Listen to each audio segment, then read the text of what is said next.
setelah menyaksikan Al-Abdul Maimun Al-Mubarak, akad nikah yang insya Allah penuh keberkahan, kita merayakan Isra dan Mi'rajnya baginda Nabi besar Muhammad Sallallahu Alaihi Wasallam. Saudara, selalu saya katakan dimanapun bicara soal Isra dan Mi'rajnya Nabi, jangankan 1-2 jam, 3-4-5 hari sekalipun tidak akan pernah selesai, saudara.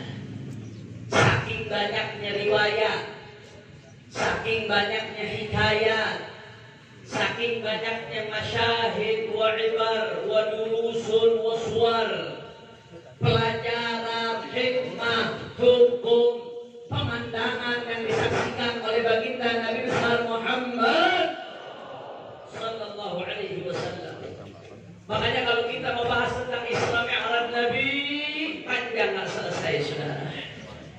Saya langsung saja pada Mi'rajnya Rasulullah Sallallahu Alaihi Wasallam. Ketika Rasulullah Sallallahu Alaihi Wasallam Mi'raj, kata Abu Yasin Muhammad ibn Alawi bin Abbas Al-Maliki, Syekhu Masyayikhina qaddasallahu sirra wa amaddana min asrarih. Abu Yasin Muhammad dalam kitabnya Al-Anwar Al-Bahiyah fi Isra'i wa Mi'raji Khairil Bariyah, beliau menjelaskan setelah Rasulullah Isra dari Masjidil Haram ke Masjidil Aqsa menggunakan burak, kemudian dilanjutkan perjalanan vertikal dari Masjidil Aqsa ke langit pertama, kedua, ketiga sampai ke Sidratul Muntaha, sampai bertemu dengan Allah Subhanahu wa taala bila kaifin, tanpa kita harus bertanya-tanya caranya seperti apa, karena Allah laisa kamitslihi syai', tidak sama seperti makhluk, saudara. Ibadallah, ketika Rasulullah sallallahu alaihi wasallam sampai ke langit pertama, Abu Yasin Muhammad menjelaskan kalau Isra dari Masjidil Haram sampai Masjidil Aqsa menggunakan burak. Tapi Mi'raj, ada pendapat ulama yang mengatakan menggunakan burak. Tapi al-masyhur as-sahih kata Abu Yasin Muhammad, Mi'raj menggunakan as-sunnamur rabbani alladhi alaihi al-uruj wa lam yakun 'ala al-burak. Tidak menggunakan burak, tapi menggunakan tangga rohani rabbani yang Allah ciptakan dengan kudrat dan iradatnya, saudara. Ketika Nabi sampai di langit pertama, disambut dengan para malaikat, ni'mal waji'u ja', sebaik-baiknya yang datang telah datang. Genggam gempita langit pertama, saudara. Nabi Allah Adam pun Abul Bashar ikut menyambut, marhaban bil ibn salih wal khalifat salih.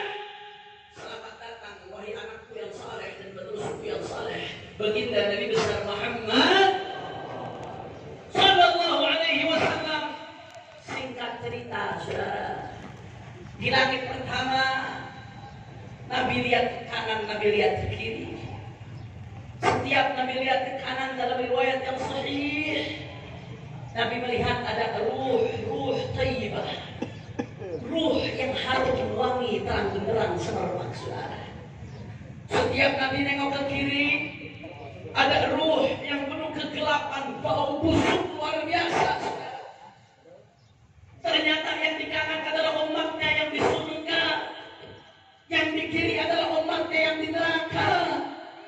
Makanya setiap Nabi nengok ke kanan, saudara, dhahika wastabshar, Nabi tertawa, Nabi senang. Kenapa? Karena ini yang dicita-citakan oleh Nabi, saudara. Ketika ditawarkan oleh Allah, wala sawfa yu'tika rabbuka fatarda, apa cita-cita Nabi? Wallahi la ata wahidun min ummati finnar. Demi Allah, aku tidak repot satupun umatku di neraka. Mudah-mudahan kita semua termasuk yang ada di sebelah kanan, insyaallah. Tapi kalau Nabi lihat ke kiri, Nabi hazina wa baka. Rasulullah menangis karena tidak ada yang lebih menyakitkan Rasulullah melebihi ada umatnya yang masuk neraka, saudara. Itu yang paling membuat sedih baginda Nabi Muhammad. Di antara beberapa hal yang Rasulullah lihat di neraka ada banyak dalam riwayat yang sahih, saudara. Satu saja saya kutip di sini. Abu Yazid Muhammad mengatakan wazada Syami, diriwayatkan oleh Imam Syami, bahwasanya saudara ketika Nabi lihat ke kiri, Nabi maju sedikit, madahu naihatan. Nabi maju sedikit, Nabi lihat ke kiri, saudara. Fa idza bi akhwinatin 'alaiha lahmun musharrahun lam yaqrabu ahad. Kata Rasulullah sallallahu alaihi wasallam, beliau melihat ada satu nampan daging. Di dalamnya ada daging yang sudah dipotong-potong, siap saji, tinggal makan, tapi tidak ada satupun yang mendekati, saudara. Sebaliknya, satu lagi Nabi lihat ada nampan isinya daging busuk, bau, rusak, saudara. Tapi ada orang berebut makan daging busuk tersebut. Dalam riwayat lain disebutkan ada sebuah nampan isinya daging yang nikmat. Di sekelilingnya ada bangkai-bangkai, saudara. Tapi ternyata yang Nabi lihat apa? Bukan daging yang nikmat yang dimakan, tapi bangkai yang diperebutkan, saudara. Orang Cisauk jawab yang jujur. Kalau orang normal ada daging busuk, ada daging yang nikmat, pilih yang busuk atau yang nikmat? Pilih yang bagus atau yang hancur? Yang bagus, saudara. Makanya Nabi heran. Man haula ya Jibril? Nabi nanya kepada malaikat Jibril alaihissalam, siapa mereka wahai Jibril? Siapa mereka wahai Jibril? Kalau ada daging enak dibiarkan, daging busuk dimakan, siapa mereka? Saudara, apa kata malaikat Jibril, saudara? Ini yang mesti kita wanti-wanti garis bawahi, saudara.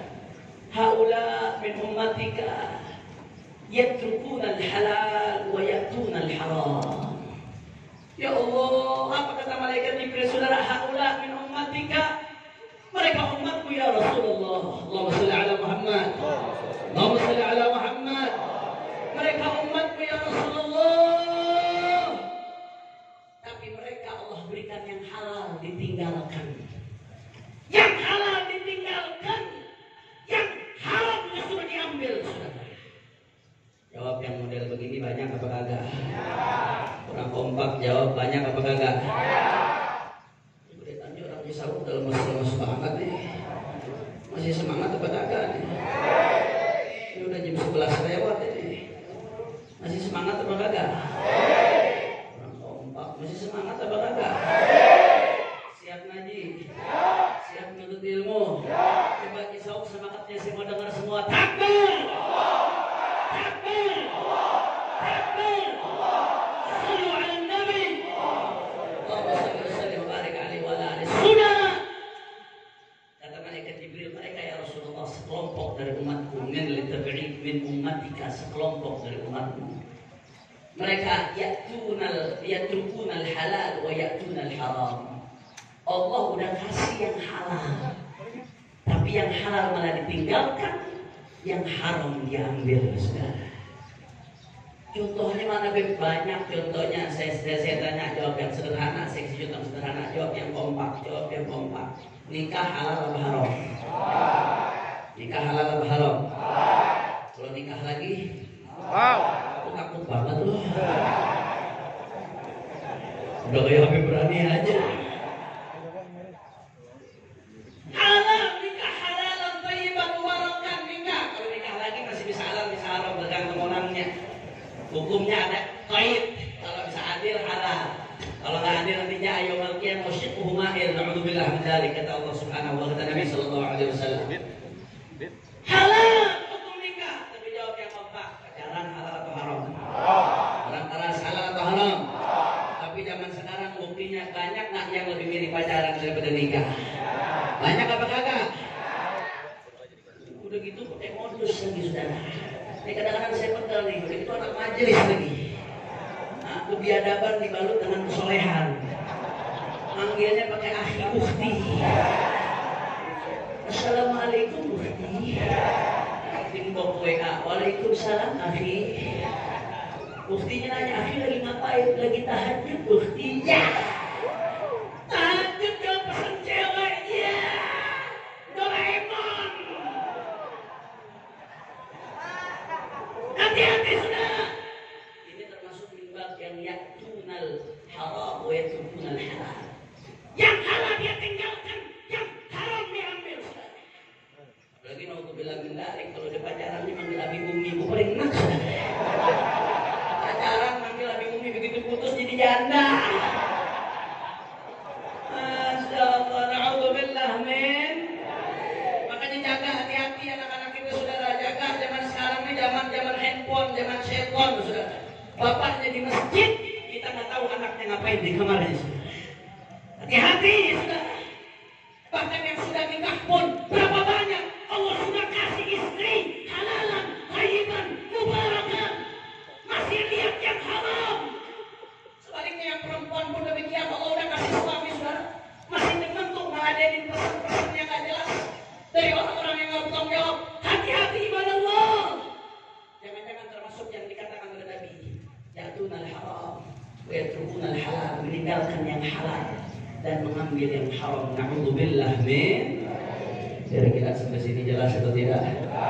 Jelas atau tidak? Insya Allah. Lanjut atau enggak? Masih semangat? Allahumma ala Muhammad. Saya kasih contoh lagi satu. Jawab yang kompak. Pejabat. Mulai dari tingkat camat, bupati, wali kota, saudara, gubernur, sampai presiden, menteri, semuanya. Kalau dapat gaji dari negara, dia kerja benar, dapat gaji dari negara, gajinya halal atau tidak? Halalan thayyiban. Kalau dia kerjanya benar, dia dapat gaji halal. Asal kerjanya kerja yang benar, saudara. Di hukum-hukum di kitab-kitab fikih pun disebutkan pejabat negara dapat gaji dari Baitul Mal. Halal, tapi jawab yang kompak, meskipun udah bergaji, dapat gajinya gede, dapat tunjangan. Tapi yang korupsi masih banyak apa ada? Yang ditangkap korupsi masih banyak atau tidak? Hati-hati saudara. Saya ingatkan sekarang di dunia, Anda termasuk yang dikatakan oleh Nabi, ya'tunal haram wa yatrukunal halal. Allah udah kasih gaji yang halal, tapi dia tinggalkan gaji yang halal, dia ambil yang haram. Sudah. Kalau kezaliman person, saya ngezalimin orang, misalkan saya gibahin orang, saya zalimin dia. Saya mukul orang, saya zalimin dia. Minta maafnya jelas, lebih gampang, person to person, walaupun nggak ada dosa yang boleh diremehkan, saudara. Tapi lebih mudah. Tapi Anda bayangkan kalau ada pejabat, di bawahnya ada sekian ratus ribu rakyat, sekian juta rakyat, sekian puluh juta rakyat, kemudian diambil itu duitnya, saudara. Jalanan yang seharusnya bisa 15 tahun, gara-gara ada yang dikorupsi, jadi rusak dalam waktu lebih cepat, saudara. Jembatan yang harusnya bisa sekian puluh tahun, jadi rusak lebih cepat, gara-gara dikorupsi, saudara. Beasiswa ada yang diambil, ini diambil, bantuan sosial diambil, saudara. Bagaimana kau minta maaf kepada rakyat di akhirat nanti, saudara? Di dunia kau boleh merasa mulia, merasa hebat, merasa gagah. Di akhirat, na'udzubillah, termasuk yang dikatakan oleh Nabi, ya'tunal haram wa yatrukuna halal, ngegaduin bangke nanti di neraka, saudara. Na'udzubillah min. Makanya hati-hati, Pak. Dari di sini kita sudah mesti ambil pesan Nabi. Jangan sampai kita terjang yang haram, yang halal ditinggalkan, saudara. Makanya syaratnya supaya kita bisa menjaga itu, syarat yang pertama dan utama sebelum segala-galanya harus punya ilmu. Kalau nggak ada ilmu, bagaimana kita tahu mana yang halal, mana yang haram? Betul. Sekarang lagi diributin, saudara. Urusan speaker pengajian masih ada speaker dalam, saudara. Kita ngajak orang ke masjid setengah mati.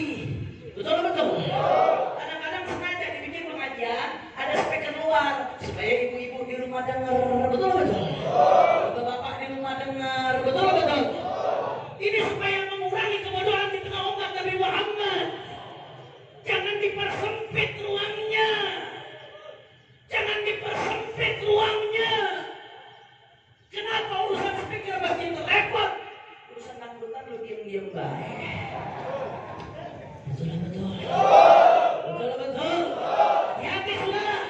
Kita ada di zaman yang kata Imam Al-Ghazali, la yanju minhu illa man ahyatahu qalbahu bil ilm.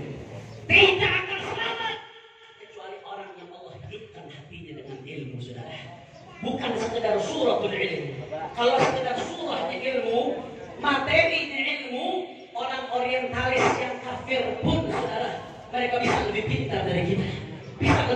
dari kita. Berapa banyak orang orientalis saudara yang hafal Al-Quran. Berapa banyak orang orientalis yang hafal hadis. Sampai membuat ensiklopedia hadis. Karena dia mendapat suratul ilm. Mendapat materinya ilmu. Tapi nurul ilmi tidak didapatkan saudara. Cahaya ilmu dia tidak didapatkan. Yang dipengenkan oleh Rasulullah. Yang diterjemahkan oleh Imam Al-Ghazali. La yanju minhu illa man ahya Allah qalbahu bil ilm. Tidak selamat kecuali yang Allah hidupkan hatinya dengan ilmu. Bagaimana cara hidup hati kita dengan ilmu? Jangan jauh dari ulama. Jangan jauh dari habaib. Jangan jauh dari majelis. Ulama yang bagaimana? Ulama yang lurus. Ulama yang tegas. Yang mengatakan hak itu hak. Yang batil itu batil. Ulama yang tidak bisa dibeli. Ulama yang betul-betul penerus daripada Ahlus Sunnah. Masya Allah. Hati-hati saudara. Jangan sekedar ulama. Kalau sekedar ulama doang saudara. Tadi Habib Muhammad jelaskan. Berapa banyak ulama su saudara. Yang imanuhum fi amrobihim saudara. Gara-gara amplop masuk halal bisa berubah jadi haram, haram bisa berubah jadi halal. Na'udzubillah min. Makanya saya nggak kaget, kalau tahu-tahu ada pejabat mengatakan saudara menganalogikan suara yang keluar dari toa masjid, dia analogikan dengan gonggongan anjing saudara. Saya mau tanya ini pantas atau tidak? Orang kompak pantas atau tidak? Kurang ajar atau tidak? Kurang ajar atau tidak? Ini analogi bahaya saudara, ini fakta. Silakan Anda lihat video yang lengkap, yang full, jangan dipotong-potong. Karena kalau saya nggak anjurkan lihat video yang full, nggak full saudara, aku baru keluar penjara sebulan, urusannya masalah lagi. Lihat video yang full, yang lengkap, jangan dipotong-potong. Makin full, makin jelas. Ada penganalogi ya, ada titik temu di situ, sama-sama suara, sama-sama perlu ditertibkan. Berarti itu namanya analogi, saudara. Suara yang keluar dari toa masjid, suara yang keluar dari toa musala, suara yang keluar dari rumah ibadah orang-orang non-muslim, ada suara daripada gonggongan anjing. Titik temunya sama-sama suara, sama-sama mesti ditertibkan. Itu analogi. Kalau bahasa ilmu balaghahnya ada wajhu syabahnya. Kalau bahasa ilmu usul fikihnya ada illah jami'ahnya. Analogi itu namanya saudara, jelas. Masya Allah, saya tidak kaget kalau ada yang mengatakan begini. Kenapa ada yang berani mengatakan begini? Saudara, karena berapa banyak ketika ada yang melakukan penyimpangan, ditegur sama ulama, yang belain memang ulama juga. Betul. Hati-hati saudara. Saya punya satu cerita terakhir sebelum saya tutup. Masih banyak guru-guru kita. Ada juga Al-Habib Muhammad bin Husain Al-Attas, guru saya. Mudah-mudahan Allah berikan beliau panjang umur sehat walafiat. Beliau adalah mudir pondok pesantren Markazus Syariah saat ini saudara. Ibadallah. Saya ada satu cerita sebelum saya tutup. Al-Imam Tajuddin Abdul Wahhab bin Taqiyuddin Ali Ibnu Abdul Kafi As-Subki, ulama besar di dalam madhab Syafi'i, ulama besar Ahlus Sunnah wal Jamaah. Ini usratul ilm, keluarga Ahlus Subki atau usratul ilm. Dari kakek, anak, cucu semuanya ulama besar. Kaduan yakunu mujtahidin, hampir-hampir mereka jadi mujtahid saking alimnya. Nah, Tajuddin Abdul Wahhab As-Subki di dalam kitabnya Tabaqat Syafi'iyah Al-Kubra, beliau menyeritain abahnya Al-Imam Taqiyuddin Ali bin Abdul Kafi As-Subki. Kata beliau, wa kana sayyidul walid Syekhul Islam, dia nyebut abahnya Al-Walid Syekhul Islam. Abahnya ulama besar. Abahnya ini beliau ceritakan dulu termasuk ulama yang paling tegas, amar ma'ruf nahi munkar, tanpa tenteng aling-aling, tentunya dengan kecerdasan dan strateginya sendiri. Dia nggak lihat tuh siapa di depannya, mau di depannya orang awam ke, mau di depannya orang kecil ke, mau di depannya pejabat ke, mau di depannya sultan sekalipun, dia sampaikan yang hak saudara. Singkat cerita, Al-Imam Taqiyuddin Ali bin Abdul Kafi As-Subki ini melihat ada satu amir, satu sultan yang pakai baju dari harir, sutra, bitilazin min dahab, dengan bordiran-bordiran dari emas. Saya mau tanya, laki-laki pakai sutra hukumnya halal atau haram? Sutra yang murni halal haram hukumnya saudara. Kalau kain-kain sutra itu biasanya udah beda, udah lain itu. Dan sutra yang dimaksud di sini. Tapi sutra haram hukumnya laki-laki. Nabi yang larang sudah. Hukum fikihnya ada perincian tersendiri, bukan di sini tempat bahasnya. Dan dia pakai bordirahnya dari emas. Bordiran dari emas buat laki-laki haram juga sama sudah. Emas murni lagi bordirannya. Banyak emasnya sudah. Haram juga hukumnya. Ditegur sama Taqiyuddin Al-Subki, beliau haibah orangnya. Ulama itu bisa haibah di depan pejabat kalau dia nggak pernah nerima fulusnya pejabat, saudara.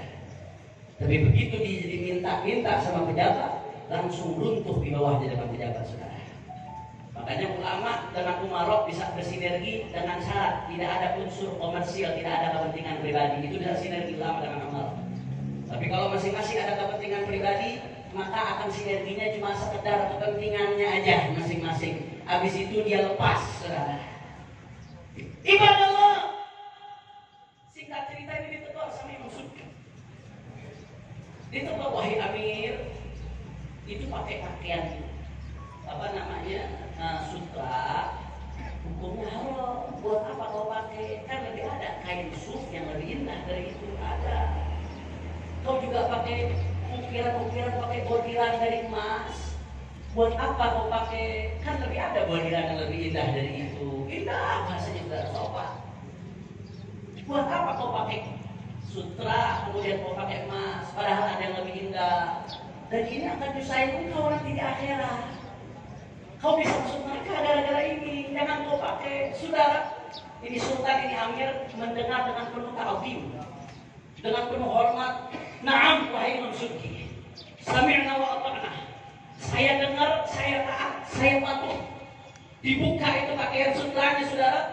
Dia mengikrarkan, mulai detik ini saya taubat di tangan Imam Subki, tidak mau lagi pakai sutra, saudara. Belum selesai sampai di sini. Singkat cerita, Imam Subki pulang, udah senang, alhamdulillah, amal taimunkannya berhasil. Besoknya datang lagi nih, yang iman hum fi amrobihim, lain lagi nih. Datang, saudara. Dia ngomong sama Amir, apa wahai Amir, kenapa pakaian sutra itu kau lepas? Kau bagus pakai itu. Dilarang oleh Imam Subki. Kau usah dengerin Subki. Ada kok ulama fulan yang membolehkan. Itu bordiran dari emas, ada kok alim fulan yang membolehkan. Saya mau tanya, kurang ajar apa kagak nih? Kurang ajar apa kagak nih? Dia udah lepas, saudara. Udah bayar-bayar, udah lepas. Besok ini datangin. Dia kompor itu. Itu Subki itu nyuruh kamu melepas sutra, tujuannya buat permalukan kamu di depan rakyat, supaya kamu terlihat kamu ini berbuat dosa, kamu berbuat salah. Anda tahu apa responnya yang Amir, saudara? Dia ambil lagi itu pakaian sutra, dia pakai dengan bordiran dari emas, saudara. Dia marah besar, dia musuhin Imam Subki setelah itu, saudara. Gara-gara ulama, kurang kompak gara-gara ulama, kurang kencang gara-gara ulama. Hati-hati, sejarah berulang setiap saatnya, saudara. Ini yang banyak terjadi di negeri kita. Andai ulama kompak, habaib kompak, kiai kompak, nggak saling menjatuhkan satu sama lain, Pak, nggak ada ceritanya itu kriminalisasi, nggak ada ceritanya itu mereka berani semena-mena. Kalau habaib ulama kompak, rakyat umat Islam juga akan kompak, betul? Tapi keberadaan ulama-ulama yang selalu mencari celah, ya baca kitabnya pintar, tapi dipakai untuk putarbalikkan hukum, saudara. Na'udzubillah min dzalik. Kata Imam Subki akhirnya menyikapi cerita ini. Imam Subki mengatakan apa? Anaknya nih sekarang, Tajuddin Abdul Wahab bin Taqiyuddin Ali bin Abdul Kafi Subki, beliau mengatakan, innama yudrifus salatin fasaqatul fuqaha. Yang merusak pejabat siapa? Tuh, ulama-ulama masuk, saudara.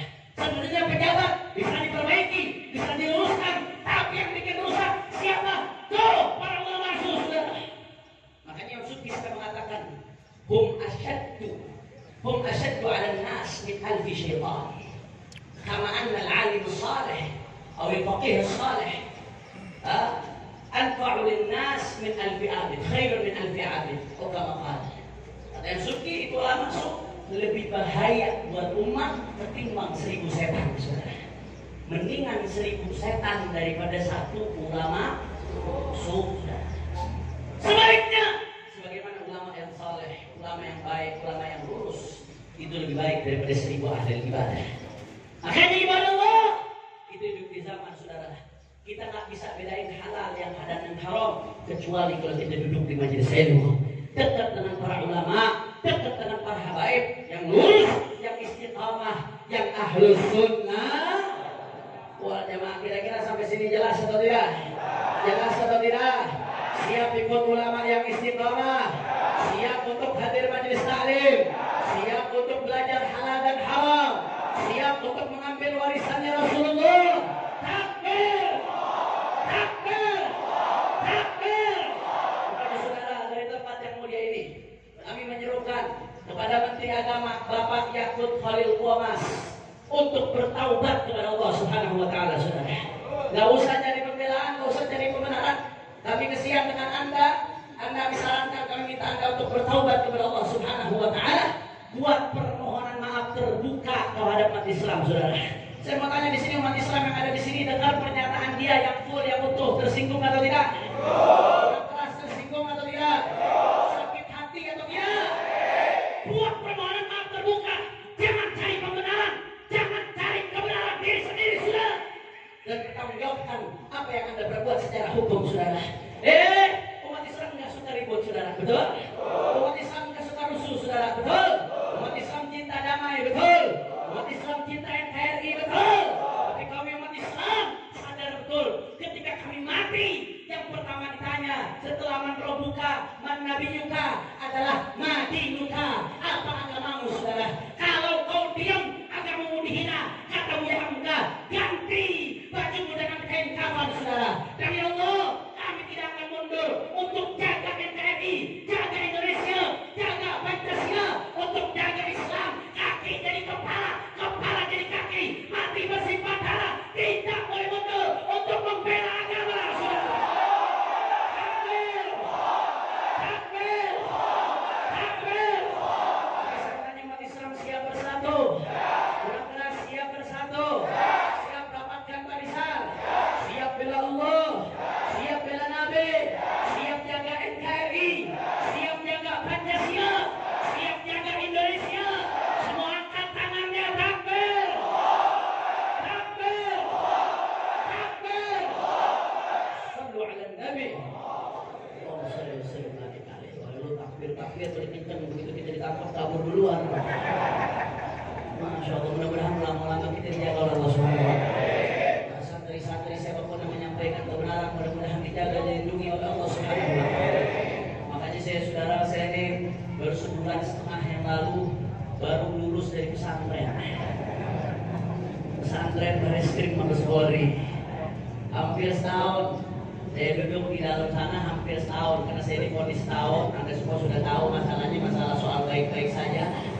Undang-Undang nomor 1 tahun 46 pasal 14-15, saudara, panjang lah, pokoknya lucu dah kalau diceritain masalahnya.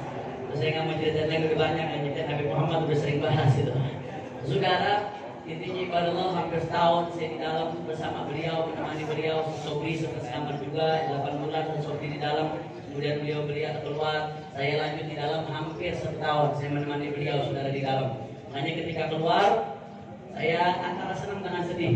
Senang bisa keluar menghirup udara bebas, tabiat basyariah, tabiat basar, pengen menghirup udara bebas, ketemu anak, ketemu istri, ketemu Anda semua, alhamdulillah.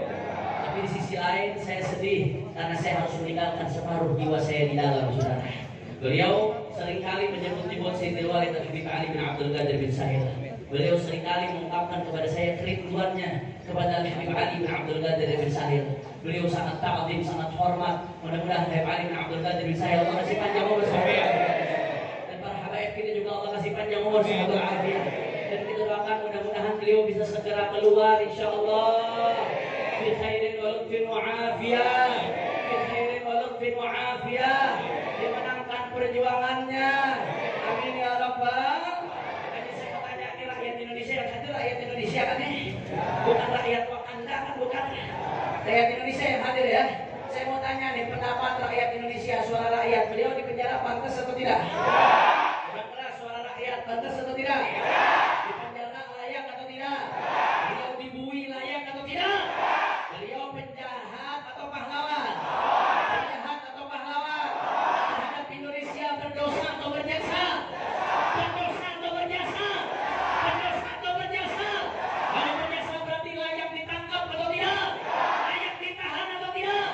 Siap ikut bersama para ulama? Siap di barisan para ulama? Siap jaga NKRI? Takbir! Sallu ala Nabi. Yang terakhir sebelum saya tutup kita baca sholawat Badar. Jangan niat mudah-mudahan berkat Rasulullah dan Ahlul Badar Allah menurunkan pertolongan di kepada kita semua. Makanya kalau mau dapat pertolongan Allah syaratnya mari sama-sama kita introspeksi diri, sama-sama taubat dan nasuha. Periksa diri kita, keluarga kita, sanak famili kita, lihat sholatnya, lihat handphonenya, lihat tontonannya, lihat apa yang dibaca sehari-harinya, kembali kepada Allah, saudara. Dan sambil kita berjuang terus menyuarakan kebenaran, insya Allah Allah menurunkan pertolongan yang baik kita berkat Rasulullah dan Ahlul Badar. Dan kita doakan juga mudah-mudahan berkat Rasulullah dan Ahlul Badar imam besar kita bisa segera bebas insya Allah. Imam syuhada Allah terima sebagai syuhada ul akhirah. Mudah-mudahan pembunuhnya diberikan hidayah oleh Allah. Kalau emang Allah catat nggak akan dapat hidayah, mudah-mudahan dibongkar sebongkar-bongkarnya oleh Allah. Yang membunuhnya dihinakan dunia dan akhiratnya oleh Allah. Al-hadhihi niyah wa likulliyatin salihah. Al-Fatihah.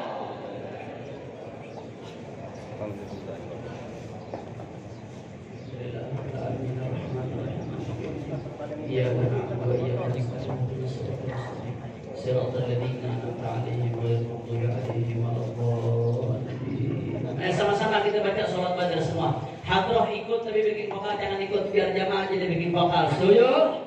Siap goncangkan Cisauk dengan salawat.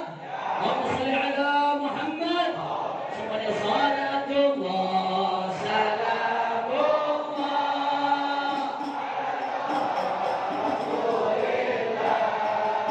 Salatullah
sedikit ini bisa bermanfaat.